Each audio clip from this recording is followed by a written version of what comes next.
Today we're going to just talk a bit about the Urease slants that we're going to be using for our labs. So whenever proteins are broken down, a common byproduct is urea, and some bacteria have the enzyme urease, which can further break down urea into carbon dioxide and ammonia.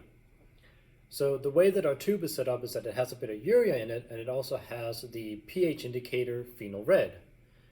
Now, phenol red will be kind of yellowish, peachy color around pH 6.6.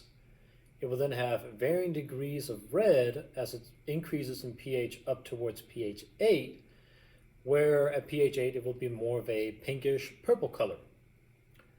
So the way that our media works, or our media basics, is that if any organism has a urease, it will be able to break down urea producing ammonia. And ammonia is an alkaline product which will increase the pH of the media, eventually turning the media pink. So when it comes to the results for a medium, when you guys score them after the incubation period, the media should start out kind of looking this peachy yellow color.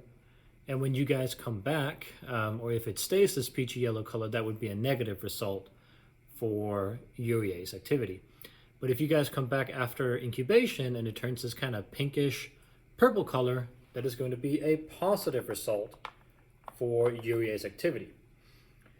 In terms of inoculating our slant, you can do a standard broth to slant inoculation. That's most common.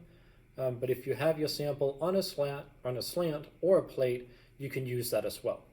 Either way will work just fine. But that should cover what we need to know for our urea slant.